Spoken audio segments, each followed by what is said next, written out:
Hey, so hello everyone. Welcome to another session. Today we're just going to discuss about your finals project, right? So before we get to that, I have checked yung mga current mga nag-submit. Sorry, medyo in the late ako mag-check.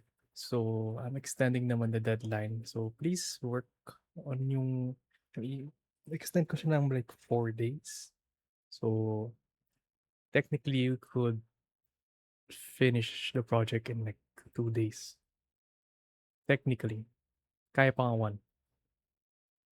But yeah, please do work on it. If you have any questions or concerns sa mga feedback ko, you can always message me naman. Right? So your second project. So you can check this out in the P2 Tower Defense. It's under the content. Let me just put this here. Okay. So what is your second project? Your second project is a tower defense game, no?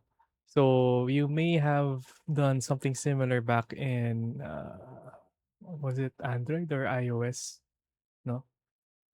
But it's a little bit different and it's more mechanics to the towers. So, if you don't know what a tower defense example is balloons, no? Or if you're really old Dota days, there's Mafa TD.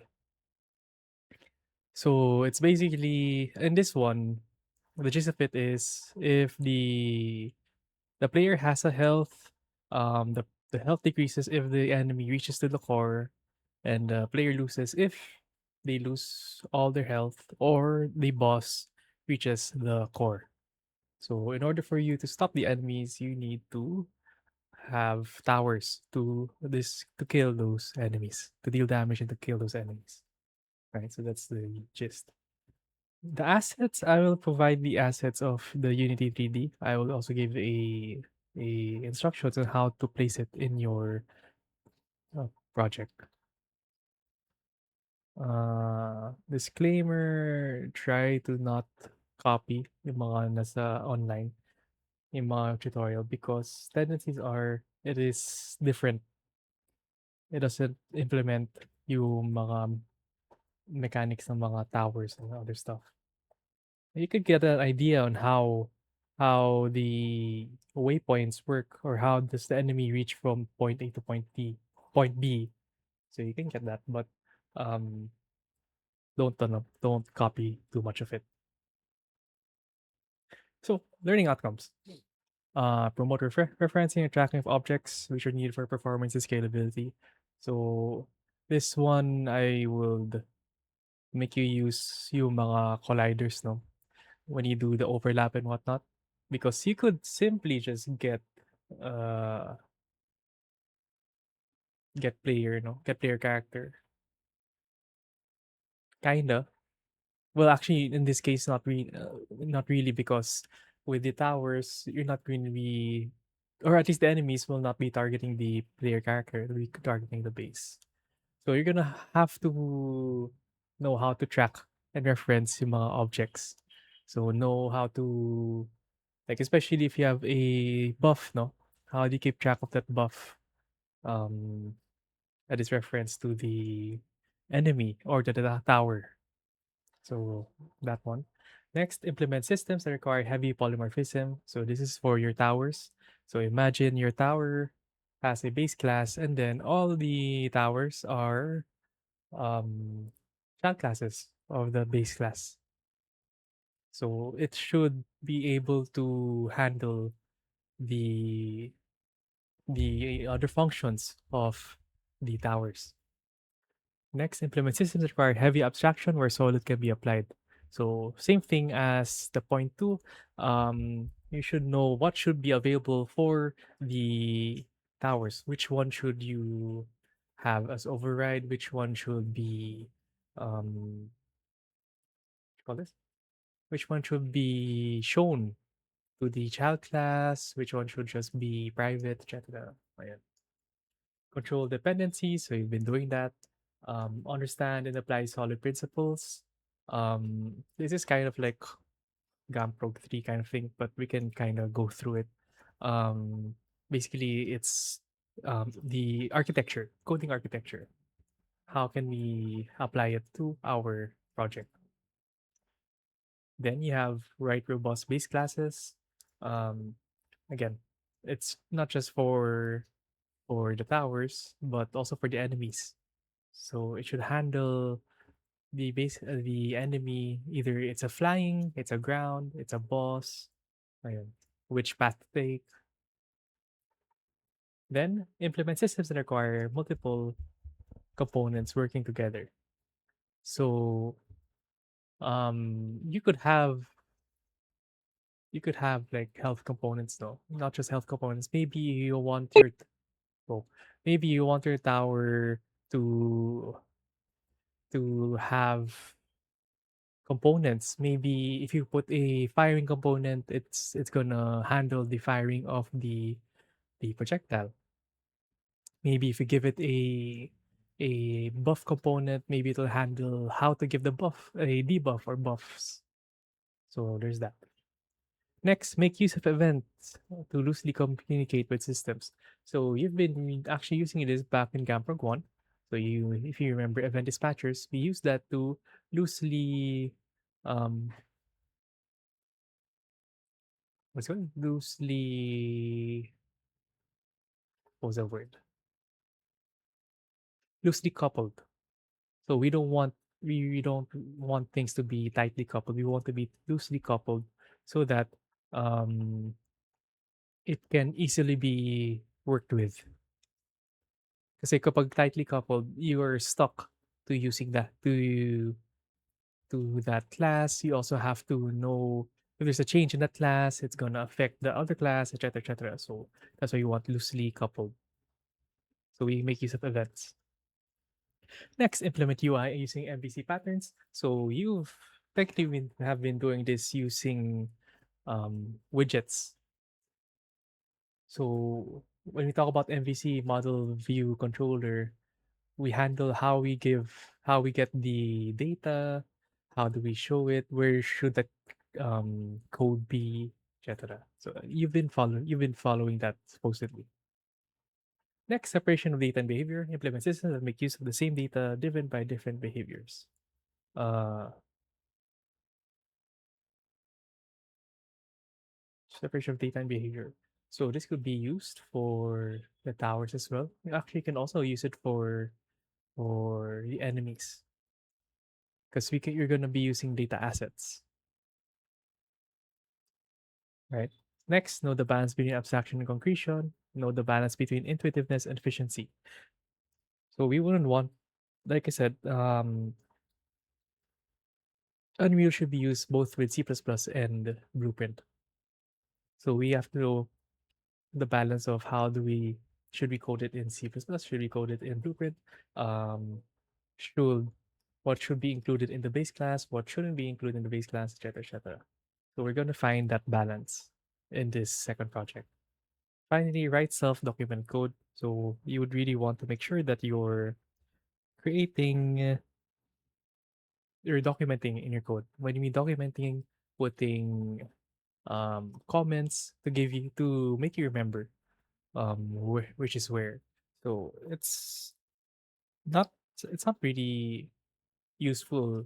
No, if you just I mean it's way different if you like start working with partners when you do documentation, but it's still useful for if it's only for yourself so that you remember what these set of functions do, um what will happen if this is called, etc., etc. Right? So those are learning outcomes. So game rules. So yeah, you have towers. Towers as object. They are there to try to attack the enemy. Each tower has a targeting mechanic. It could be close. It could be um just for the towers. It could target all the enemies within the range. So There's the tower. Those are the towers. So they could either shoot, they could not shoot. Um, but anyway, all their point is to stop the enemy from reaching the core. Huh. So a level is broken down to 10 waves. So you have 10 waves. Each wave is different. So maybe a wave of just the ground, a wave of both ground and air enemies. Maybe um, one is slower, one is faster, etc. Then the last wave will be the boss wave. So each wave consists of a horde of enemies that will spawn at specific points. So enemies walk towards the core. Each enemy that reaches the core reduces the core's health by one. So when the core health is depleted, the player loses. When the boss reaches the core, the player loses. Players must keep the monsters from reaching the core by building the towers. Towers can be built on valid nodes, and player wins a level after surviving the last wave. Questions about the game rules?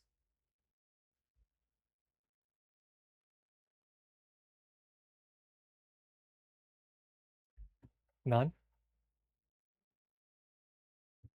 Okay. Mechanics. Uh, so first the level. So build a level that has multiple spawn points, at least three spawn points, and all enemies will walk towards the core, which is well, that doesn't have to be center of the map, but it could be in the center, it could be on the side, up to you. Assign the areas on the map where towers can be built, using the nodes. Enemies are very simple.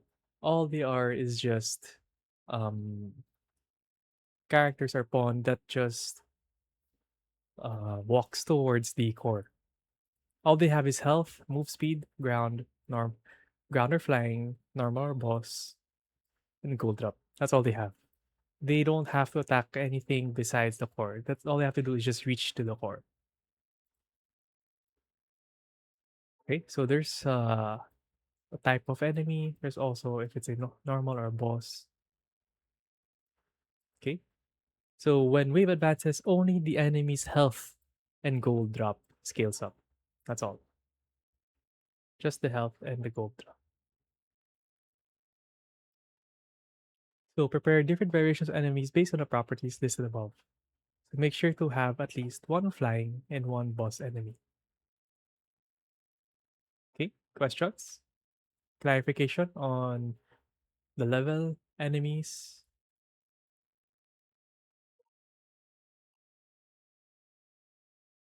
None? Okay.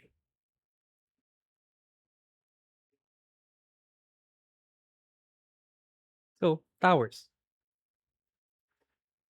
So towers has multiple mechanics. One, you have tower building. Towers are built via the user interface. So do you have a UI here? When you click on the button, you should be able to have a like a ghost of the tower where you want to place the tower. So it's following the mouse, and then you should have good feedback. No, if you're not able to build the tower, it should be red. You should also see the range.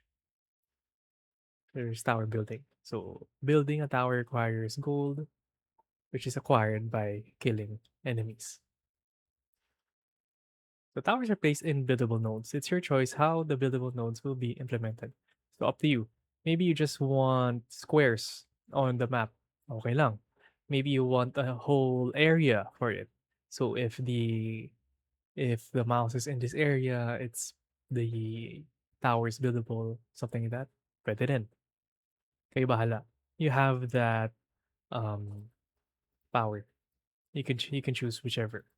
If you want to do the like AI GDev AI route where you create a set of squares and then remove the square if it's the path, etc. etc. Sure, up to you. Then you have tower types. So tower types, you have different types of towers. One, you have turret, which is a fast rate of fire and only damages single targets. It will target the closest one, and it will not change until it is the current target is out of range or it's dead. So that's turret. Then you have missile tower. So it's like a turret, but it'll deal splash damage when the projectile reaches the enemy. Again, it targets the closest and only will change if the enemy is out of range or it dies. But it only targets the ground units.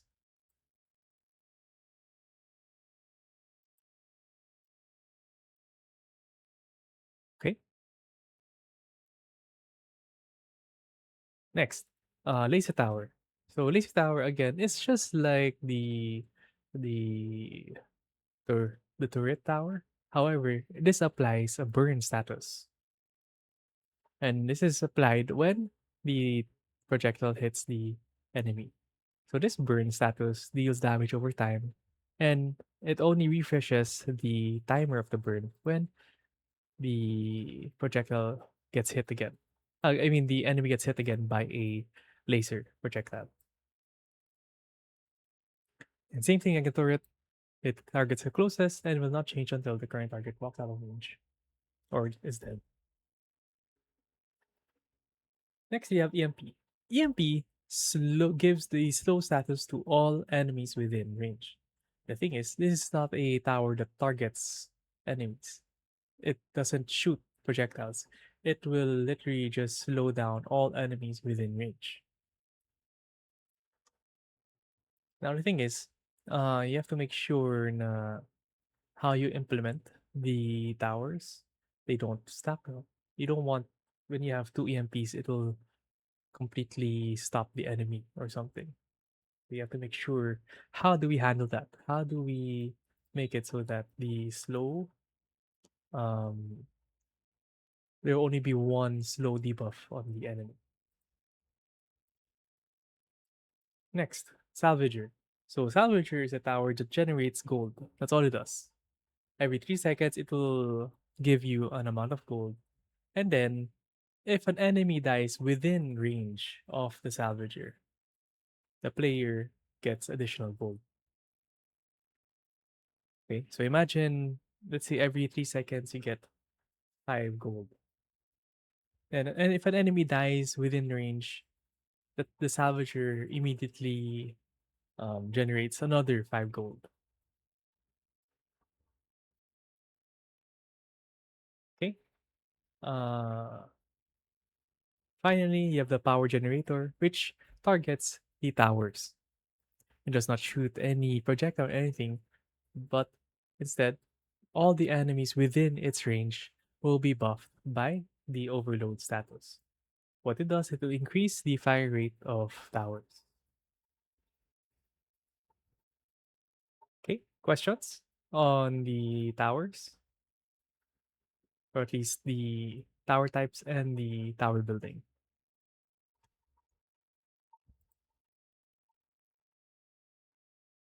No, no questions.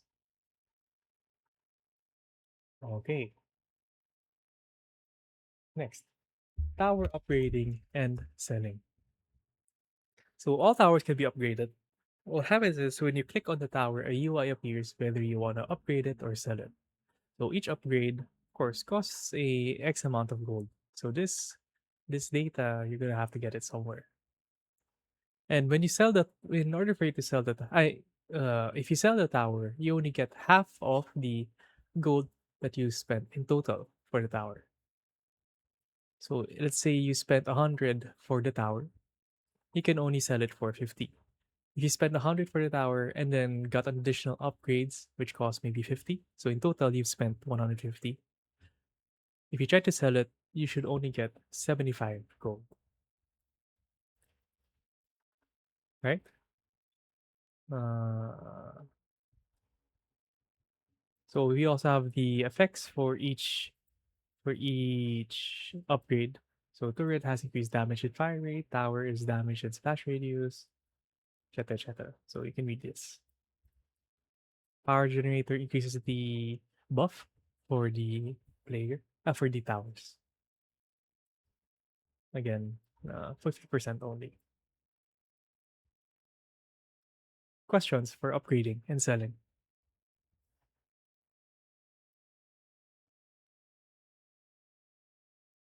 None. Okay.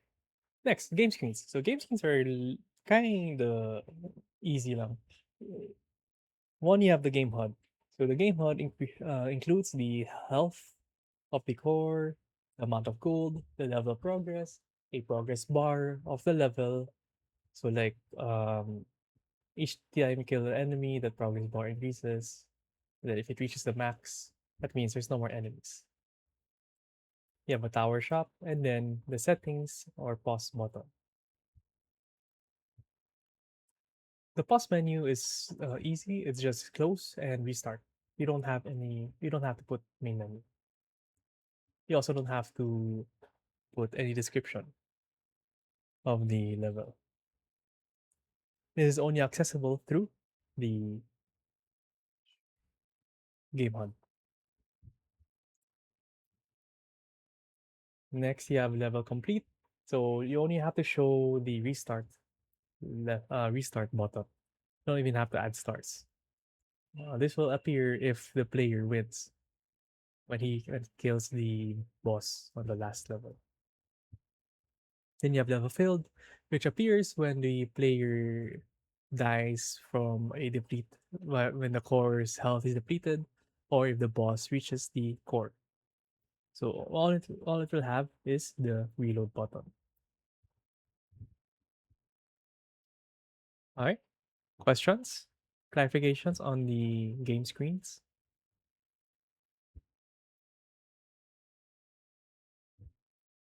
None?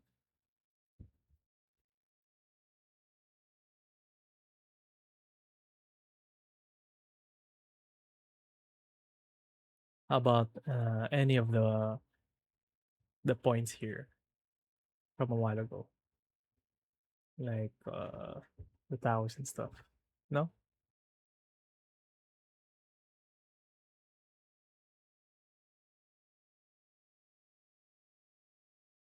How often can you upgrade the turret, sir? So if we is it here? Is it here? You can upgrade maybe like 3 times. Like doesn't really say here, but you'll see that in the assets you have like 3 types of the same tower. So if you want, you can only have like a total of 2 upgrades. So you have the base, and then level 1, level 2. So you can do that. But ikaw, if you want more, okay lang. Because it doesn't really specify in here. All it says is you should be able to upgrade it. If you want more, go ahead. Okay. Any more questions on the project or the previous um points?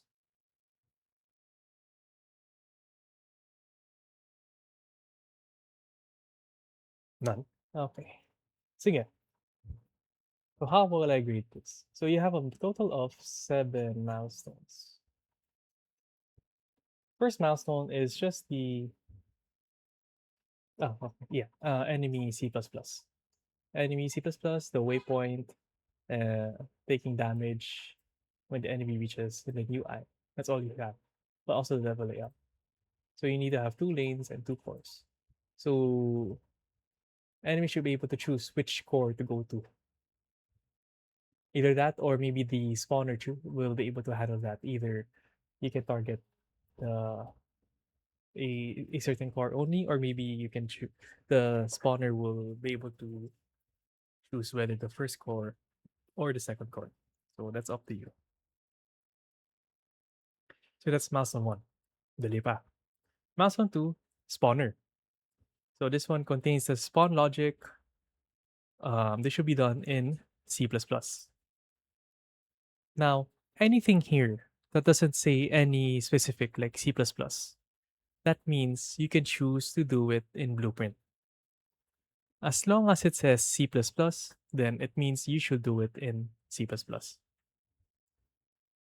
So if you want enemy base class is C++ pero lahat nito is blueprint, okay lang. That is your choice. Now, um, I would say sometimes it's actually easier to code it in C++, but again, it's up to you. Again, delay spawning, assigning waypoints. So the enemies should follow a set of waypoints. You have the data asset for the waves. So this handles like this has all the data, whether how many to spawn, how much gold. Uh, Ayan. Next, you have wave progression. So when all the enemy dies, you should be able to go to the next wave. And then if the core health reaches 0, you should be able to restart or end the game. And then more UI for the wave progression. So that's milestone 2. Medyo it's not super easy, but kaya pa naman. Tower base, this is the part where it kind of gets tricky, especially later on. So tower base, you have the C++ for the towers, and then create a blueprint for the turret tower. So turret should use most of the features of the base class. So that means you can have features of the base class that isn't in the turret. I mean in the C++ class. Okay, so you can actually put some code for the other towers on the base class. Then you have tower target acquisition. Now this is again, it doesn't say it should be C++, so that's up to you. You can do it a blueprint or not. You have gun barrel rotation. So if there is a gun barrel, you can rotate it. Then you have a fire rate. So whichever one ang nakalagay sa fire rate na yun, it will spawn a projectile. Next, you have a projectile C++ class. So this is for all types of projectile. If you want, you can also put some exploding mechanics in it, exploding functions. Maybe no exploding functions. Maybe a debuffing function. Up to you. Then you have a health C++ component for the enemies. So you attach it to the enemy, and damage should be dealt through this component. Then in the C++ component, have a death event when the HP reaches 0. So if it reaches 0, destroy the enemy. Right? Then you have the monster HP scaling, and then the UI for the monster HP bar. Questions so far from milestones 1 to 3?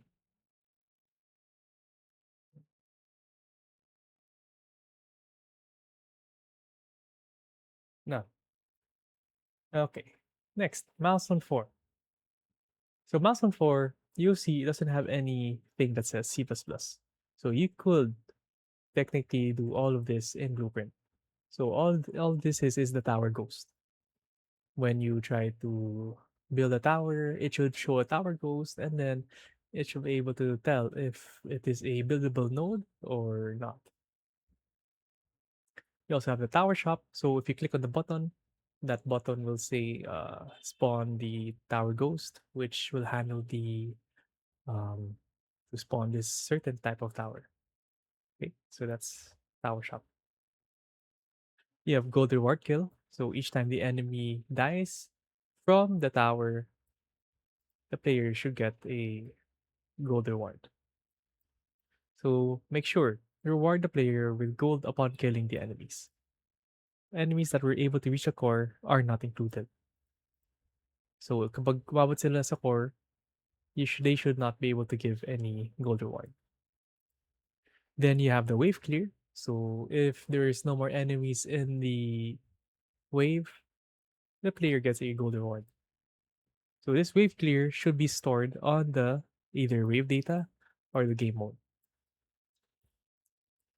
Wave data is the data asset. Finally, gold UI, just to show the amount of gold the player has. Okay, questions for milestone 4, tower building?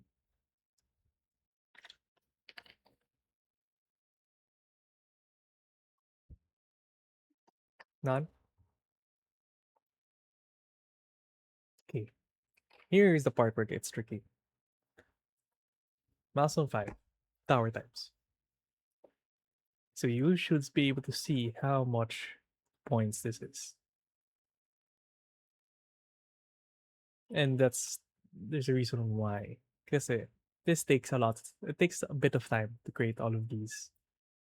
In your head, it might be easy, but you have to think, how can we do it so that the base class can easily handle different types of towers? You could have maybe if the tower does not have any rate of fire, maybe it's the type of tower um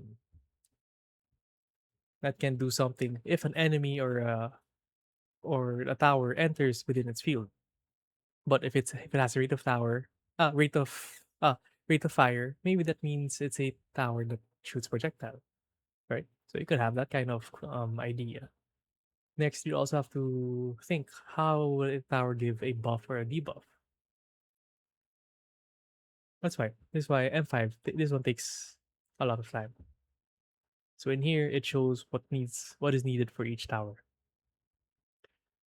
So M5 is actually like, if you do M5, you are guaranteed to pass, especially if you did midterms.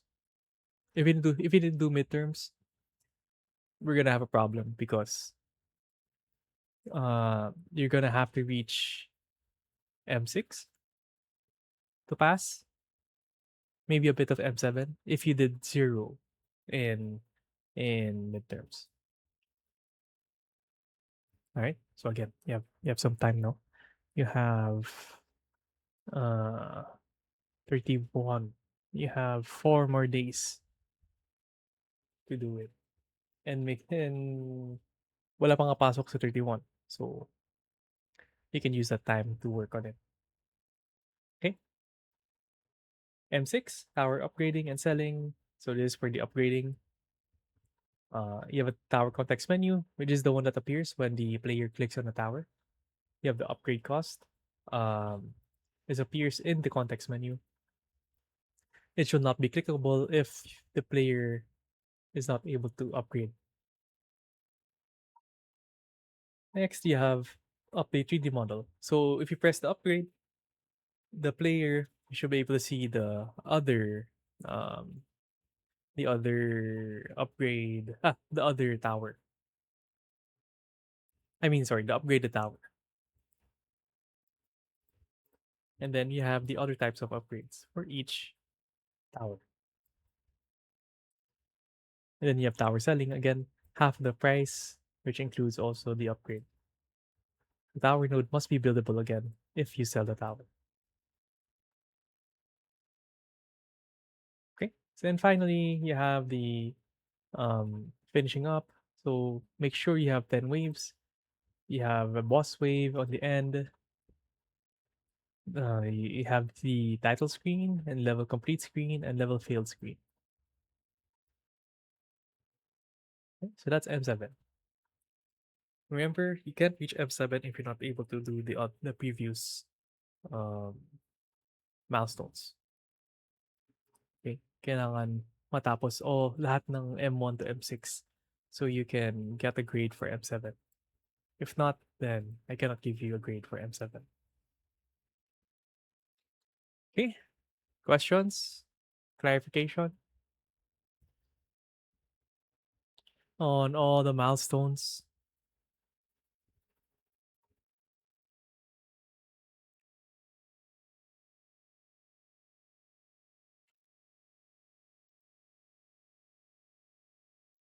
Klaro naman. Okay.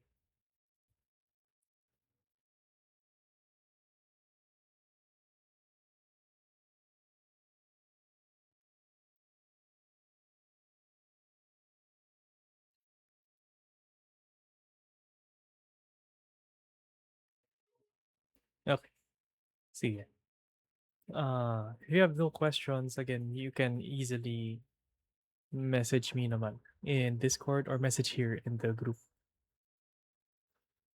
right? So, the following weeks, I can give some hints in working on some on the milestones, like how to create the waypoints, how to assign it. Mm, we can talk about the tower, the tower base class. How do we do it so that it will be able to handle the different base classes, the different towers? So there's that. Okay. So yeah.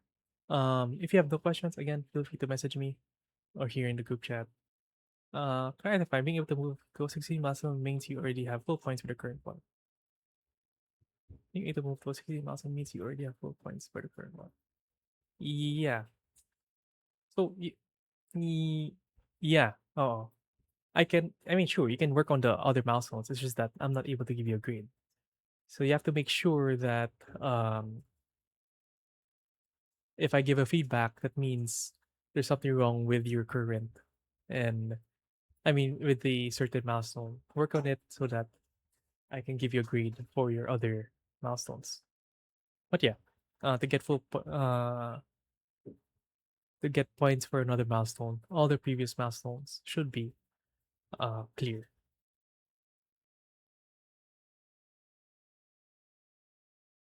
right?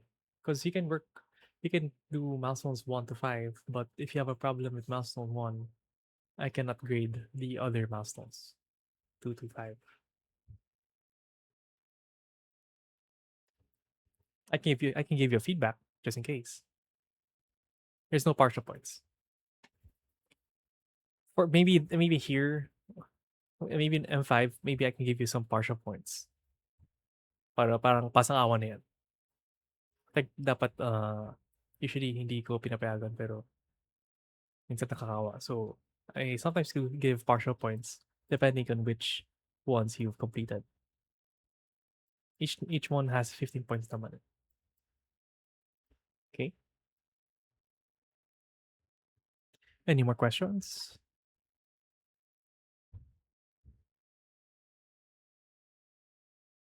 See you. If there are no questions, that is it for today. Um, I can see you guys next week.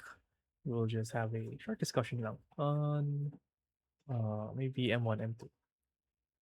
So yeah, that's it for today. You guys can go and enjoy your night.